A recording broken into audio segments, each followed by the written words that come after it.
Hey there, good morning, and welcome to our Q&A session this morning. You got Craig Davidson here with Taurus Ag, as well as Dr. Roland Leatherwood with Ostara, Director of Agronomy and Innovation Good for morning. their business. Morning, Roland. Obviously, the reason we're doing this is, when you look at where we're at today in agriculture, I mean, I'm sure there's days that you feel like you're drinking from a fire hose. And, you could argue agriculture's never been more exciting than it is right now when we look at, the price of crops that we have. But I would also say it's probably never had as much risk either when you look at, where input costs have gone, obviously real or not, but whether pandemic has caused some of this.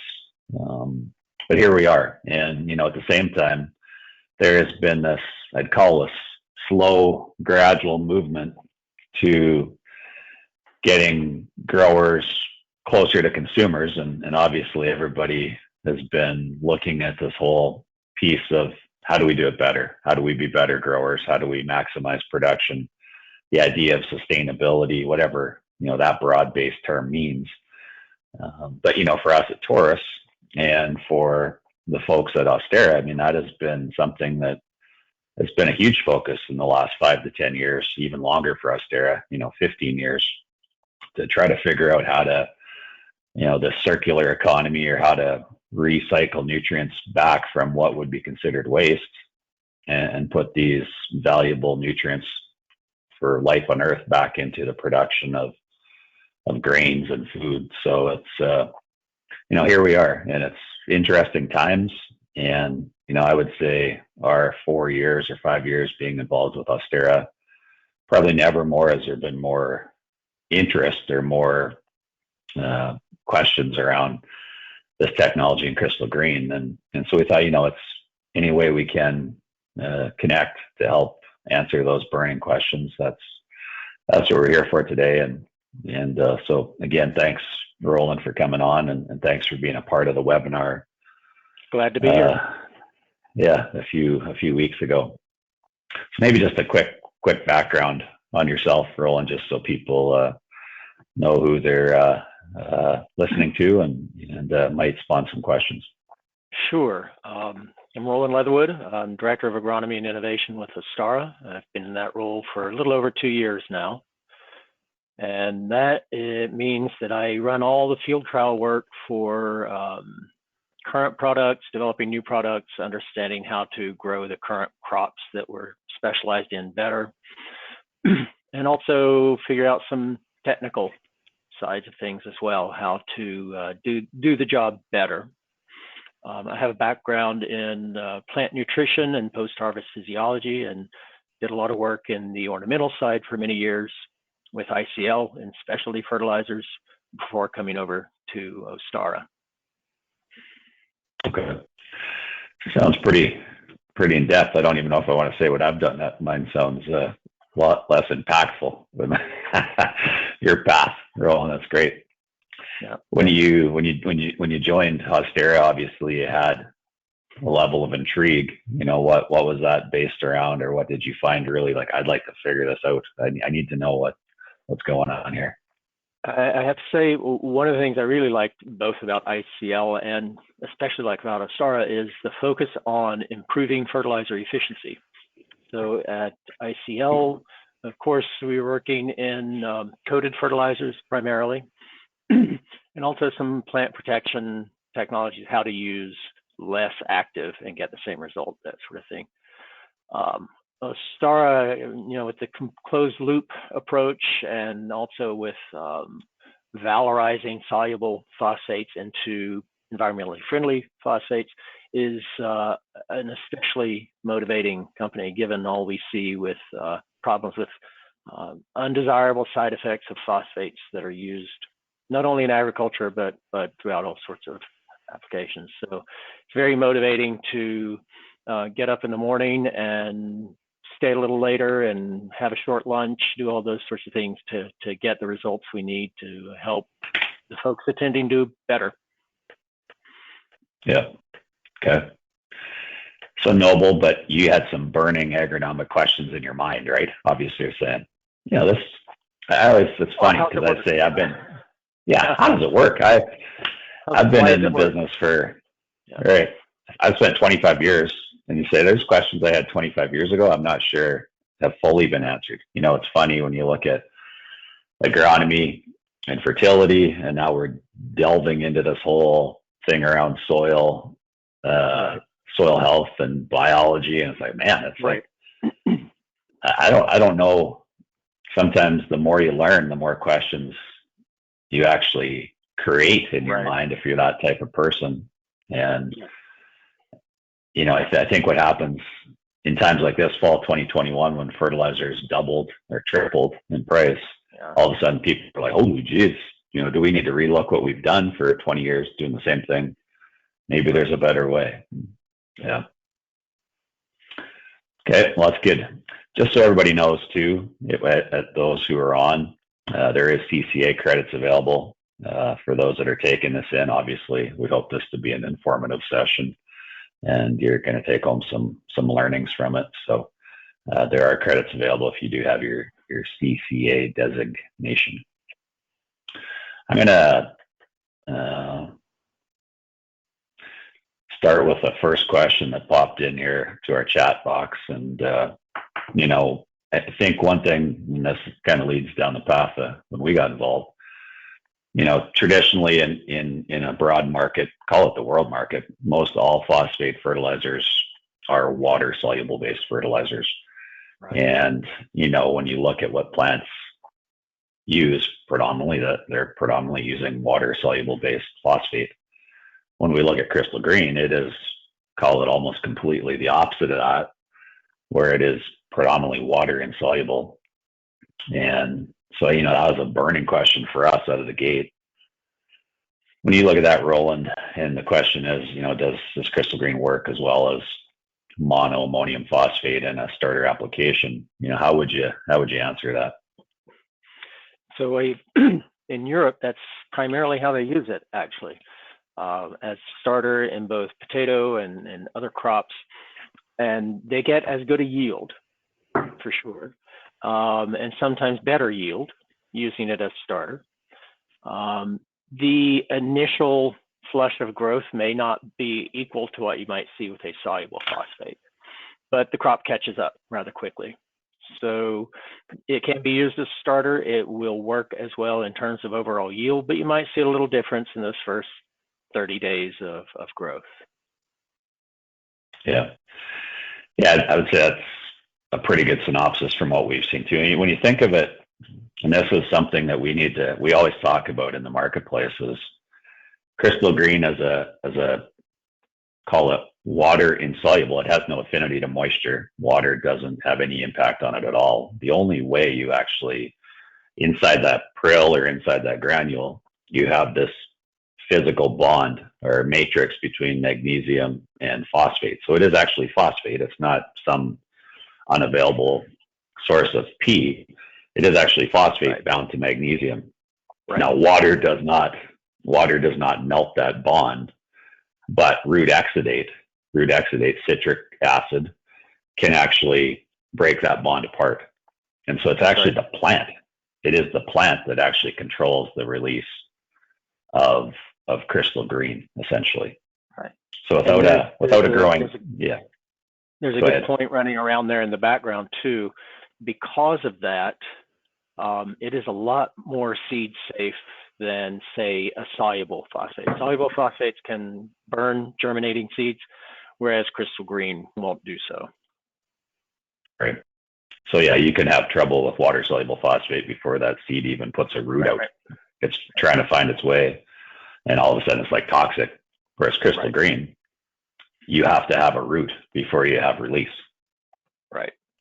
Because it's the actual root that actually then starts to solubilize the prill or the granule. Yeah, I would say with that in mind, I would say from our experience, and this is obviously Ostara's recommendation over 15 years of research, but they believe a combination of some water soluble with Crystal Green in order to get that plant going. The stronger the plant, the better it will do in solubilizing Crystal Green. So if you have a weak, poor plant that's unhealthy, chances are it's not going to exude as much citric acid to solubilize those prills. So typically our recommendations have been built around the combination of the two tend to be agronomically the best for the whole length of that crop's life. Yeah, that's good. That's the best combination, the two together. Yeah. So if you need a starter, typically we'd say a water soluble phosphorus with low salt, or put on, so you're not toxifying that zone with salt. Put enough on to get some starter phosphorus, water soluble phosphorus into that plant. Once you have that plant going, it'll do a fantastic job then of solubilizing the magnesium phosphate bond in crystal green to essentially feed itself phosphorus and magnesium at the same time.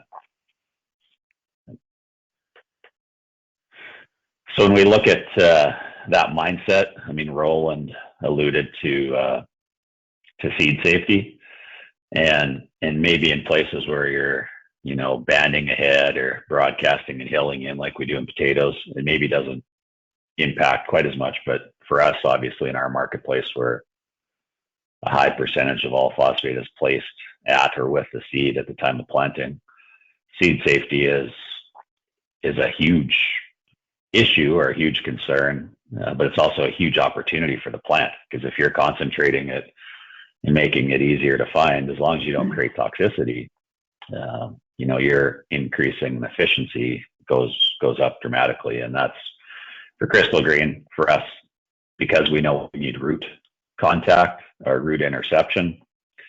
Seed placement, sideband placement are great ways to apply it, and we know for sure then we're going to get roots running into those prills or granules. And for us here, we've come out of a 60-year drought in Western Canada, and there's still underlying concern that could carry into 2022. I'd say when you're building agronomy programs with fertility, seed safety has to be part of the equation. I don't know if you're going to go out there and put a bunch of high salt index fertilizers close to the seed for 2022 and you're dry. I'd say your fertility program is going to be jeopardized before you get started. And so any low salt index packages you can look at, I think it gives you a fighting chance in a dry bias. And I think we've in the last 10, 15 years in our marketplace, we've definitely seen this demand for more and more nutrition, more fertility. And with one pass seeding, we have to be cognizant that we're not creating a zone that's going to damage those seedlings before we even start, because it's that kind of stress can limit our overall potential, right out of the gate. Yeah. So a couple of questions for you, Roland, and we've got questions rolling in, which is fantastic. I look at it, and that was one of the initial intrigues for us, was the amount of work that Ostara was doing, because it's not water soluble. It's water insoluble. It's citrate soluble phosphate. What type of research are you focusing on today? Now I would argue there's more research on crystal green in the last 15 years than any other phosphate used in agriculture.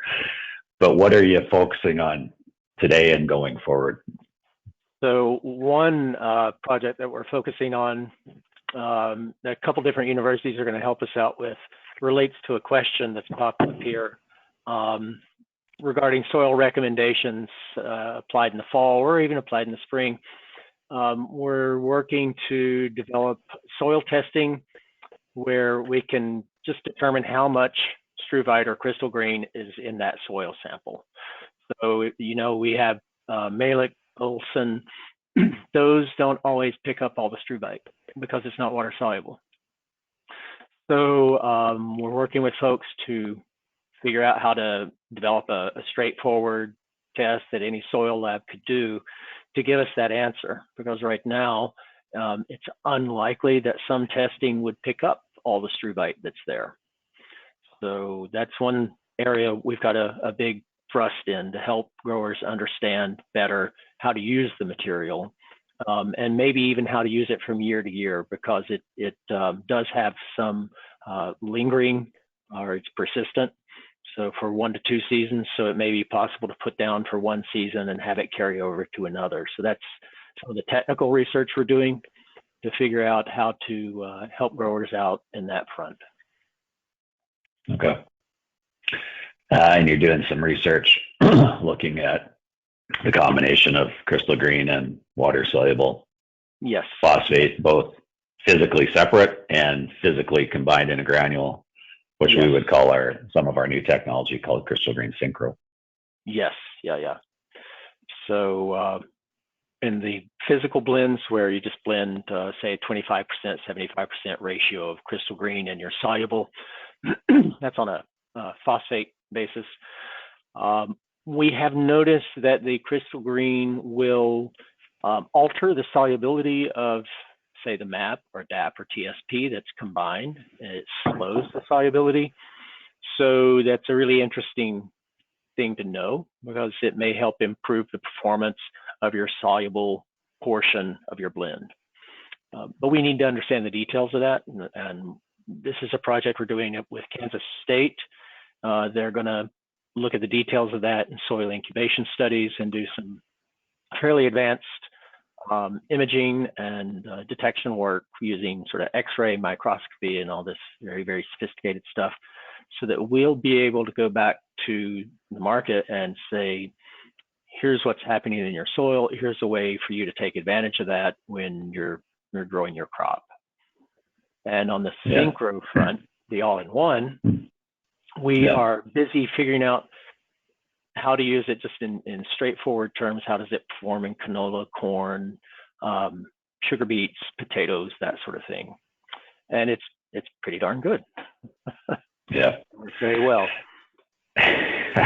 It's like I call myself passive aggressive. It's like I'm pretty passive until I get to that point where it's like, I got to go. I've got enough information. And when we look at 4 or 5 years of research on synchro, it's like, first couple of years, I'm like, holy cow, this stuff is like, man, this stuff looks fantastic. And everybody's like, wait. And when I decide I got to go, this stuff is agronomically, it looks unbelievable. Yeah. I don't have enough patience to wait. Yeah. Well, and it's all the manufacturing side to figure out too. So, yeah. But that's come on board, and So when we look at crystal green, and our recommendation is typically has been crystal green as part of your phosphate strategy.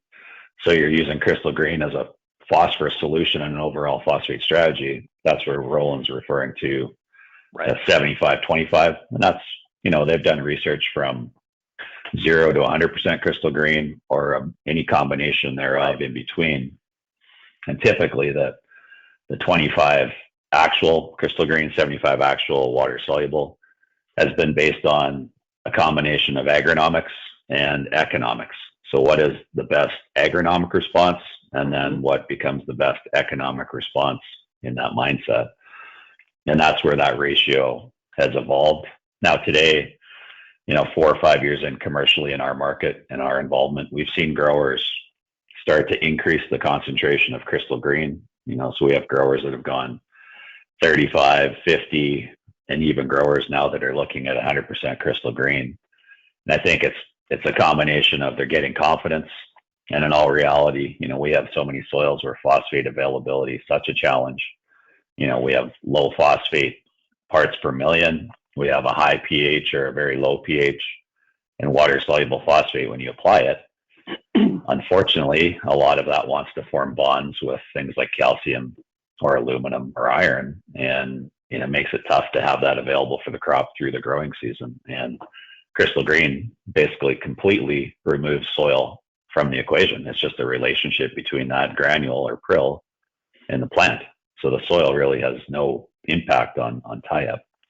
Right. And that's where we've seen crystal green percentages continue to go up, where growers have challenging soils, and they've seen the benefits of putting more crystal green into their program. Yeah.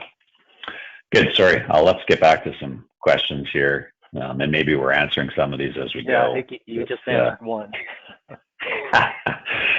Yeah. So there's a question around availability benefits of the aggregate. MAP Crystal Green Prill, and that essentially moving forward will be Synchro. And we have made our first shipments of Synchro into Western Canada here, and more product on the way. So we will have Crystal Green Synchro commercially being used in 2022. And that is a bigger play for Ostara, obviously, with the development and build out of St. Louis. That will be key to giving us the scale up of Crystal Green Synchro for the future as well.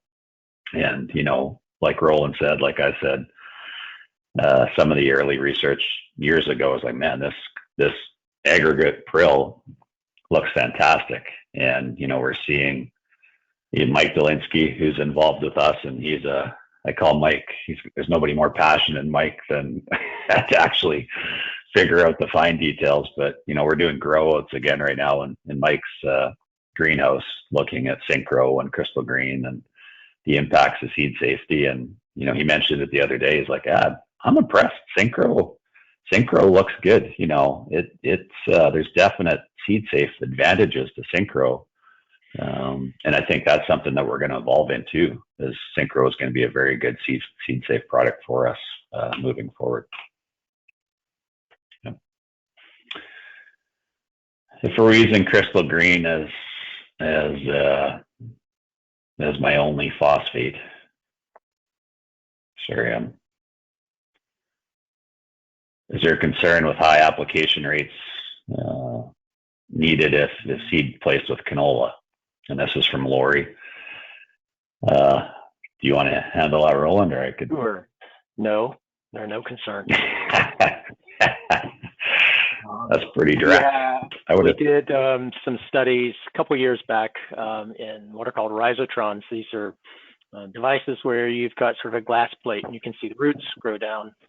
And we used ridiculously high rates, up to 3,200 pounds of phosphate per acre, just so we could see safety effects. And canola didn't even notice. It's very safe for germinating seed. And in fact, in some of our commercial literature, you may come across an image of grass germinating on a bed of crystal green, and that's how safe it is. So no concerns.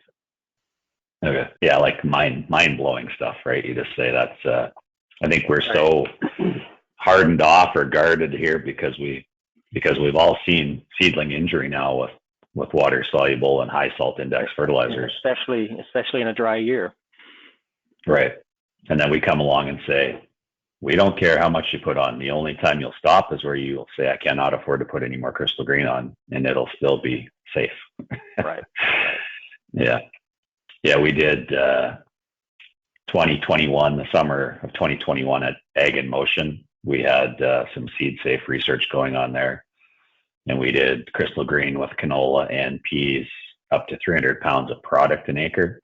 So that would be, if you do the math, that would be, call it 84 pounds actual phosphate, 84 pounds actual phosphate with the seed, with no negative impact as far as emergence and germination. So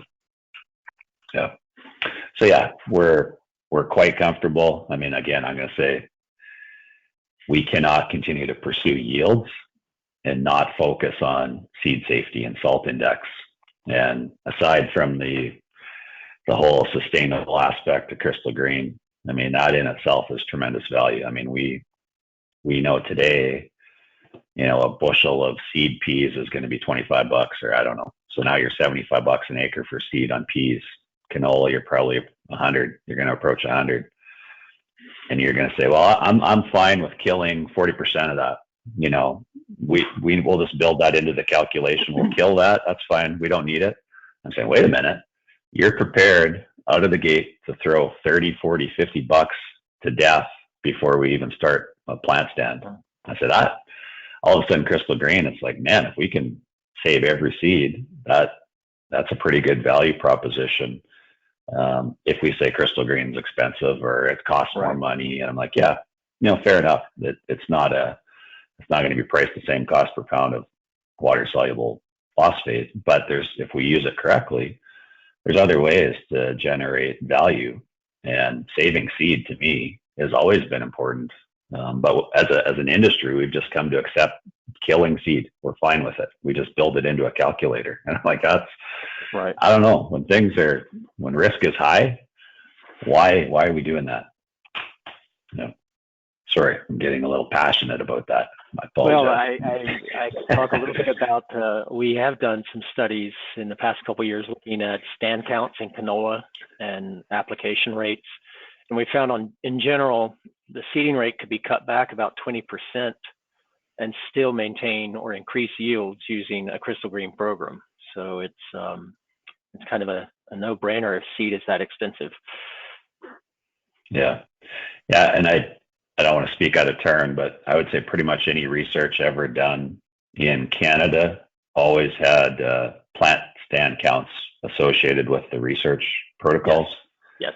So whether it was wheat or peas or canola, right, or corn or soybean, we're always looking at the impact of plant stand as well in that research. Right. Yes. Yeah. Okay. You did talk to the soil test piece, so you are working on that. That came from Christopher, so thanks for that question. Christopher, I think Roland kind of alluded to some of that research he's currently looking at from a soil test perspective. How Crystal Green may or may not be picked up in that soil test. Yeah. There's another question from Christian. In soils with low pH and high aluminum levels, how will Crystal Green be beneficial? So if we look at aluminum, it's kind of funny for us. We typically worry ourselves with higher calcium, but in all reality, in Western Canada, there's a pretty big area of Western Canada that has low pH and high aluminum. And if I ask you about the U.S., you're going to say, well, yeah, there's a lot of soils that have high aluminum. Mm-hmm. Yeah. It's back to that fixation story. So there, in order to have, say, your phosphate from MAP to get fixed by soil, it has to dissolve. Crystal Green only dissolves with root contact or mycorrhizal contact, so it doesn't fix. So what it means is on that type of soil, the phosphative efficiency of Crystal Green is going to be far, far higher than, say, a MAP or a TSP or a DAP. So that's how it's going to work out. Okay.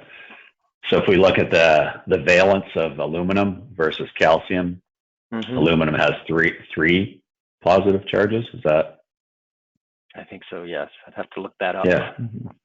Okay. So if aluminum, I'm gonna shoot from the hip, but I say aluminum has 3 positive charges, calcium has 2.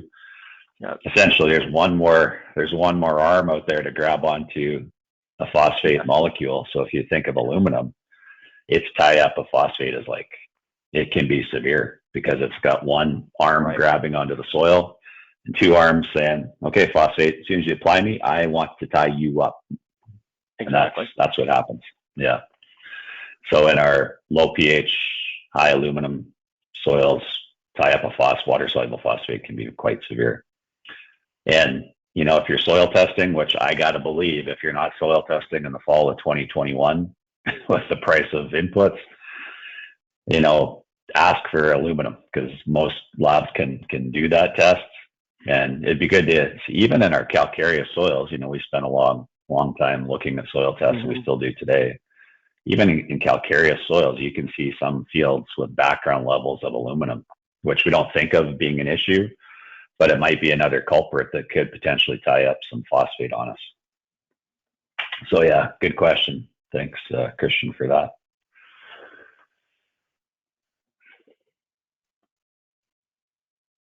Another question around sizing. So just so people are aware, when we look at Crystal Green, it actually, today it comes in, call it 3 commercial grades.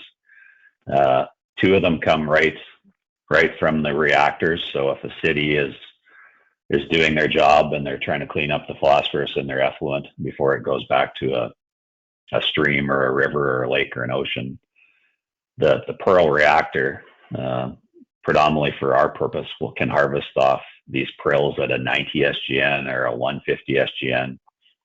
And before it gets too big, like a 300 SGN, it takes longer and it's a slower process, so harvestability drops. So typically Ostara tries to capture that phosphorus in a smaller prill, or even today in a sand, which then would go to make the 300 SGN. Commercially speaking, 90 and 150 are very small. 90 is quite tiny, but it still works fine. 150 is probably about the size of canola seed. And any 300 today that we have would come from a granulation facility today. That's in Florida, and moving forward, we'll have that in St. Louis as well. But so as they capture it really tiny, like a sand, most of that goes to granulating up a 300. So if you want to blend crystal green with your other fertilizers, then we would typically recommend the 300 SGN, which is typically the diameter of the prill or the granule, so 3 millimeters. 90 and 150, that's 0.9 millimeters and 1.5 millimeters in diameter. And they're too small to blend with our traditional fertilizers. And so we would recommend 300 for blending purposes. In saying that, we have a number of growers across Western Canada that would use crystal green in a separate tank. So the 90 or 150 is quite effective. And there's always this age-old argument around spatial distribution. The smaller the prill, the more root interception opportunities you may have. But when I look at Ostara research, it's always been done with a 300 SGN granule as the baseline for the research. So, good question.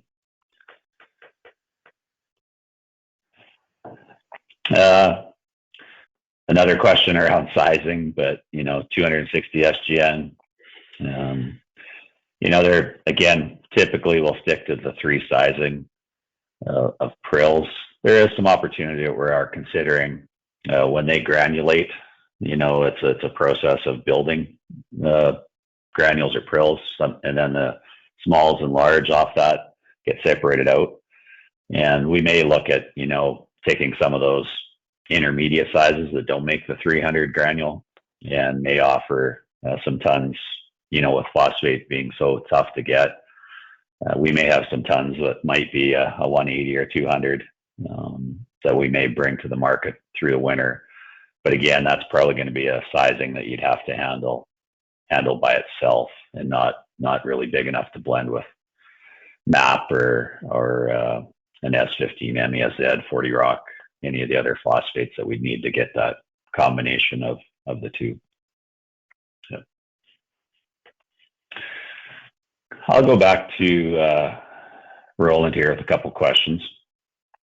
When we look at the environmental impact, obviously when we look at Ostara today, and one of the major partners in that business, Wheat Chief, which has a tremendous involvement in agriculture across the world, what type of environmental impacts are you looking at in your work that you're doing?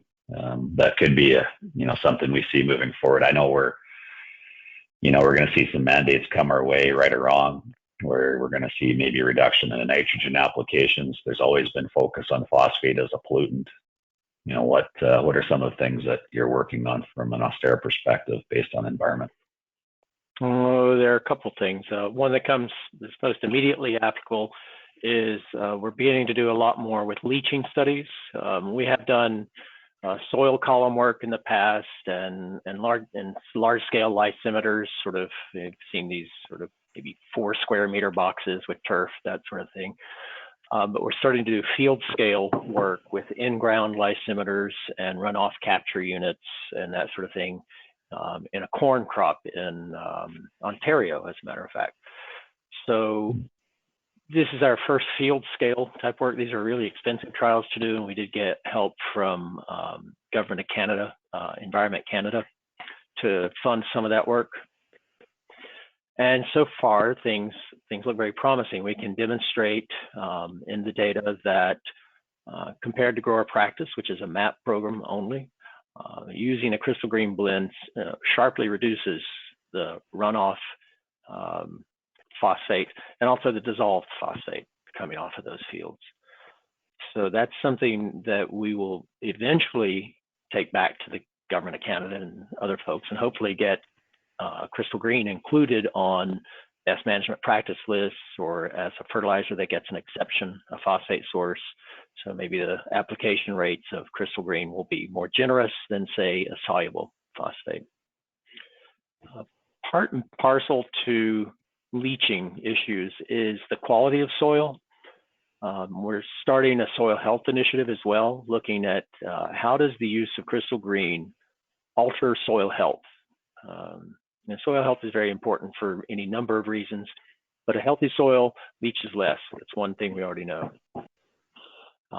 And there's a little bit of research out there, not very much, publications showing that struvite actually improves the biodiversity of microorganisms in a soil and improves the good bugs relative to the bad bugs. So good Pseudomonas and good bacilli populations are improved.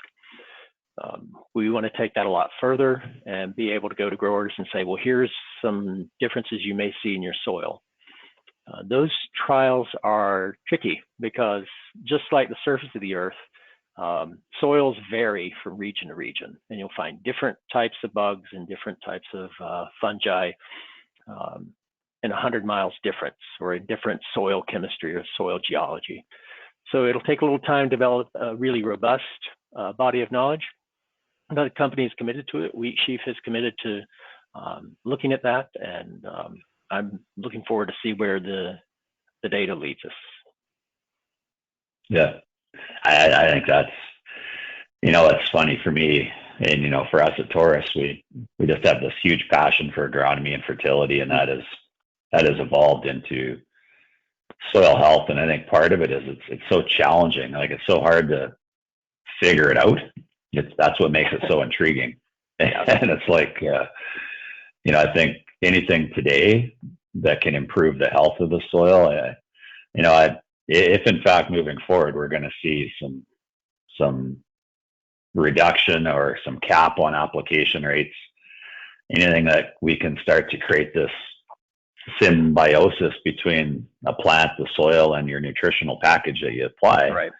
I think we can't afford to grow less. We need to maximize production. That's evident, especially when we look at food security could be a major issue here in the coming months and years. We don't want to grow less. So how do we maximize production while, and I think that's where the soil, there's so much focus on that right now, because how do we get the soil, the living soil, working for us? And you mentioned it a little earlier in our conversation, but we're a huge proponent of mycorrhizae. Actually, we promote and position mycorrhizae in an inoculant with Premier Tech, and we've seen some tremendous effects of mycorrhizae in our marketplace. And if you're saying crystal green potentially could be taken up by mycorrhizae, and that's interesting. It helps grow mycorrhizae because they need food. They need phosphate too to grow themselves. Right. And there's a study out there showing that struvite, it's not particularly crystal green struvite, but struvite actually is food for some of those organisms.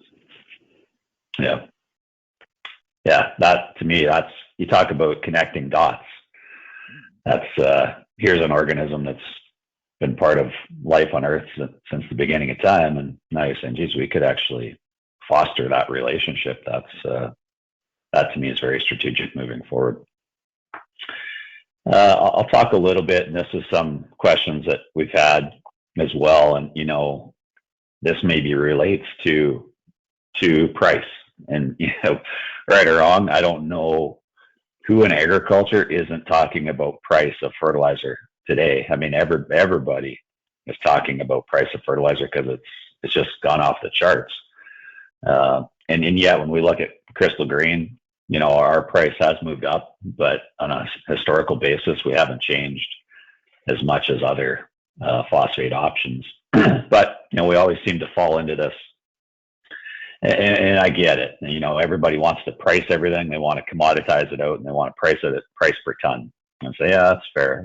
That's how you shop and buy. But in all reality, from our perspective, we want to look at the impact. When you use a product that may be more usable by a plant, and we don't have to face the tie up in a soil, what is the impact, not just what's the cost up front.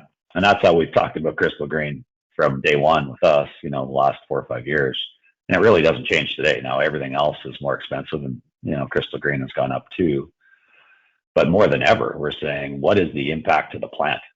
And if you're trying to grow a plant, you're trying to grow all these plants on an acre and on a field, what is the result of getting more phosphate into the plant in a year that you apply it? And we can reference research done by Ostara, I think starting on potatoes, where they seen where you broadcast and hill it in the year of application, upwards of 60% of that applied crystal green getting actually into the potato plants. There's work done years and years and years ago by University of Manitoba with struvite, not crystal green per se, where they would have applied straight struvite, and they compared that to MAP. I think they were seeing roughly 26 to 30% of the struvite getting into the plant in the year of application. And more recently, we've done research with New Era Ag Research, Megan Rose, and in Swan River, where we did a combination of crystal green and MAP in a sideband, and they actually harvested the soil, sifted out the remaining crystal green at the end of the season. And that research showed, in combination with MAP, and this is kind of the interesting part, we're seeing upwards of 75 to 80% of the crystal green actually getting used by the plant in the year that was applied. So when we talk about efficiency, if you have a soil that actually has phosphate tie-up due to high pH, low phosphorus levels, where we typically say you're going to get 20 to 25% of your water-soluble P into the plant, the remaining ties or binds to calcium or aluminum. We're finding in a seed row or sideband, as long as there's some water-soluble phosphorus to get that plant going, we can see as high as 75% of what you apply get into the plant. So that, if you're thinking about usable phosphorus in the year that you apply it, I would argue crystal green is in a league of its own. There is nothing close that would show that type of efficiency. And then we're not talking about cost per ton. We're actually saying, what's the impact? The impact is more phosphorus in a plant, that's more yield. And that's what research tends to show us. And like I said earlier, I challenge anybody to show me more phosphate research than what Ostara has done in the last 15 years. And on average, I'd say we're probably averaging 85 to 90% of all research trials show a response to phosphate with crystal green. That is tough to do if you ask a phosphate researcher that's researched water-soluble phosphate over the years. A lot of times they say, well, we don't get phosphate responses. I say, well, maybe because the phosphate tied up didn't actually make itself available to a plant. But we don't see that with crystal green. We typically see response. Now, that may vary from year to year, depending on the climatic conditions. Obviously, 2021, if there was no crop, it's going to be tough to get a phosphate response. But the positive of that is the crystal green you applied is not tied up in the soil. It's still sitting there, available for a plant to use it in 2022 because it's not bound to the soil. It's ready for a plant to solubilize. So you're never throwing a pound away. It's every pound you apply is always there to be used by a plant. And that's why we argue, in the end, you get 100% efficiency out of that application. Am I speaking out of turn, Roland, or is that? I'm a scientist, so I want more data. Yeah, tell me a pound that we don't use. Now, there may be, and this Mike Galinsky would argue this too, if we're talking microorganisms or things like mycorrhizae, they may harvest some of that crystal green prill themselves to find energy. They need phosphate too. But that may not be a bad thing if it's actually enhancing the soil biome, essentially. Right. Yeah. Okay. So yeah, around release, again, this year, we had the same conversations in 2018, 2019 when canola was $10. Now canola is $18. Still doesn't change. I mean, our efficiency factor is definitely part of why we have success. We get more phosphate into the plant, and I agree. A pound's a pound. If you think like an accountant, it takes X amount of pounds to grow a crop. I still say in our marketplace, we're under fertilizing. We're not putting enough phosphate on. And part of our issue is safety. we hit a wall. We can't put any more on because we put that much phosphate next to the seed and we cause injury. Well, Crystal Green can start to unlock, higher application rates because we're not limiting ourselves on seed safety. And it may be a tool moving forward to pursue higher yields without limiting ourselves on safety of the crop.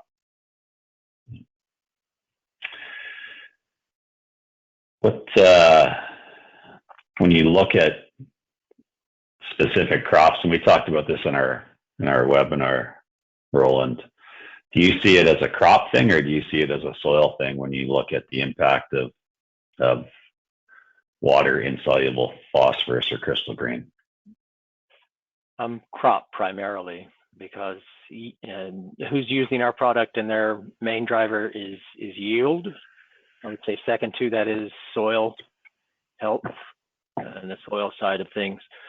But primarily looking at the crop and focusing on those carbohydrate accumulating crops, whether they be tubers like potatoes or grain crops or a sugar beet.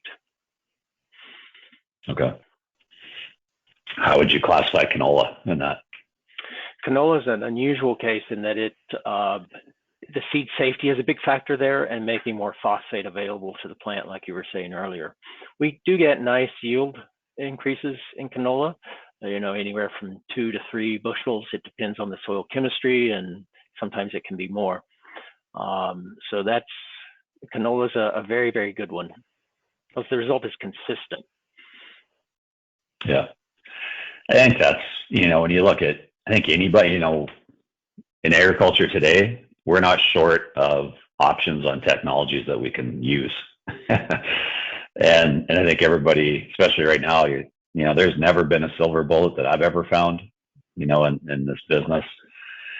But, what you're trying to do is find a lot of little wins that actually stack up to something that hopefully is consistent.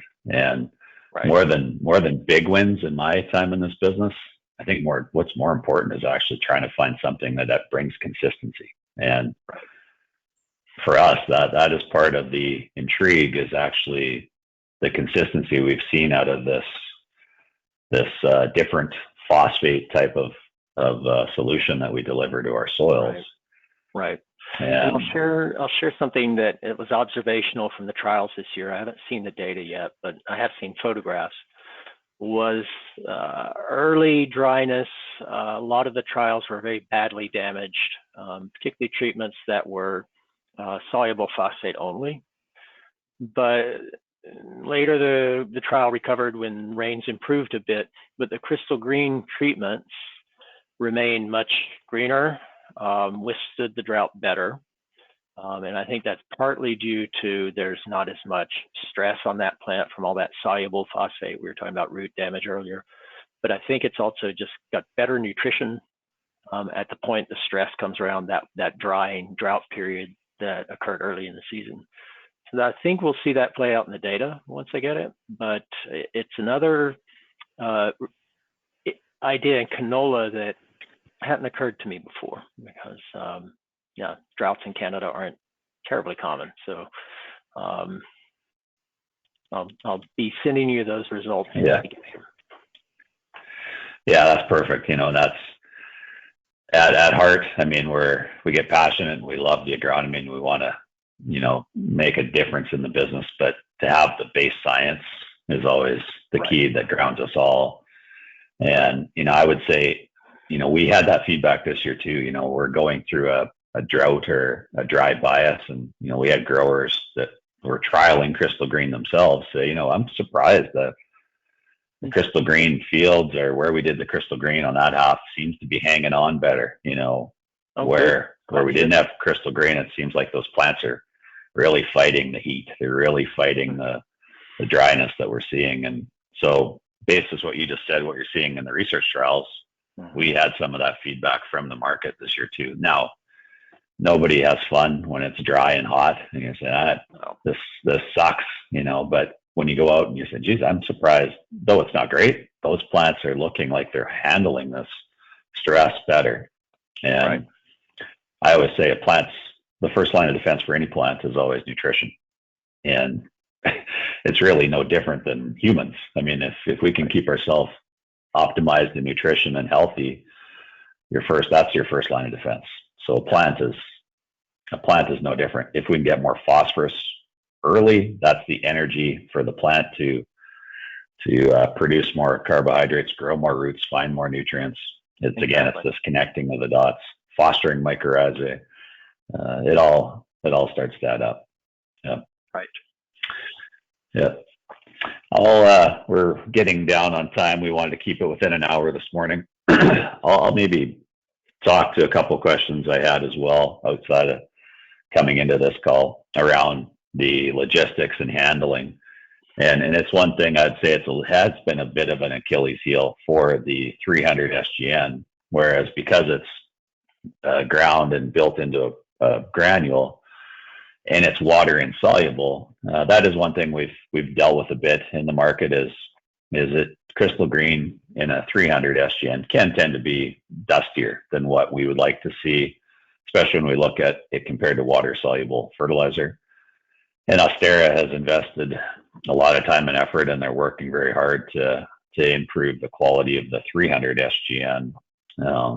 But in all reality, part of it is the mindset in the market is that when we see dust with water soluble fertilizer, typically we tend to see buildup because it has an affinity to moisture. That dust will attract water and you can get buildup. But with crystal green, because it's water insoluble, typically it's a finer dust that really has no affinity to moisture, so it doesn't want to grab onto something. And typically we don't see much for handling issues through equipment because it doesn't want to build up. It doesn't actually attract to moisture. So that's one thing we're working on. If you see dust with crystal green, especially the 300, I mean, that's, it's not to be unexpected. But because we've been dealing with it for a number of years, it's something that Ostara is definitely investing heavily in to try to find ways to make that prill or granule just nicer to work with and handle. And that kind of speaks to one last question we got is, today and moving forward, most all of our product will be a 300 SGN, probably 85 to 90% of all our product would be the bigger prill for blending.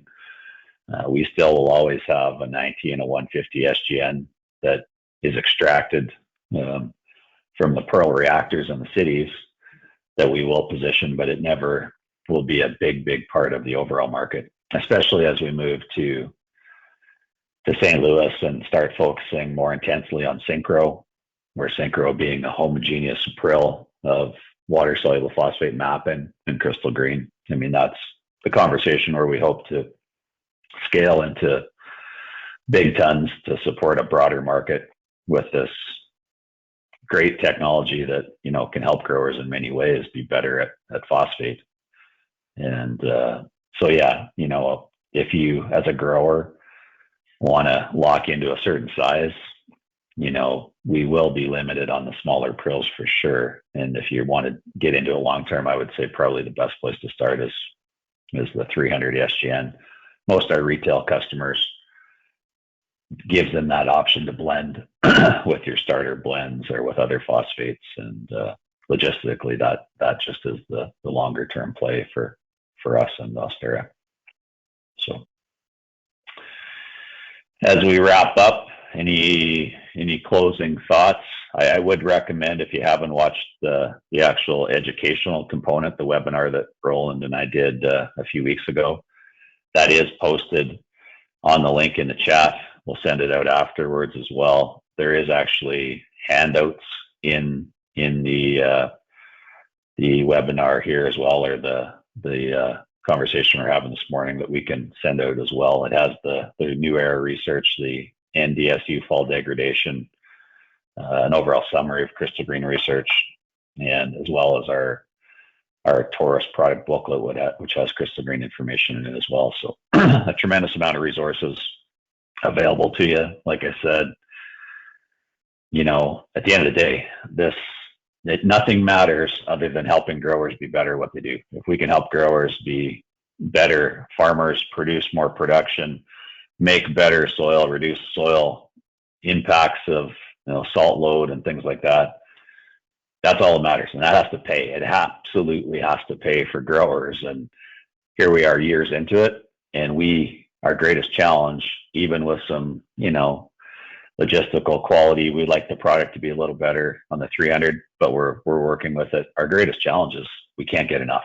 We have more demand, and that's basis grower success. It's straight up. And as long as we put it in the right spots, we understand the soil limitations, pH, high or low, calcium tie-up or aluminum or iron tie-up. And typically those are the soils that have low background levels of phosphate because of the tie-up. We just know crystal green is a solution that helps you be better at phosphorus fertility for your plants.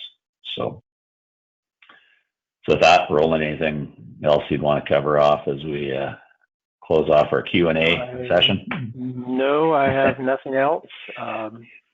If anyone would like, feel free to hit the Ostara website, and there are some resources there as well that can give you a little more insight. Yeah, perfect. And we're always here to help, and we look forward to working with you. And we appreciate you coming on today and spending an hour with us. And we appreciate the questions that came our way as well as we went through this live format. Yeah, great questions.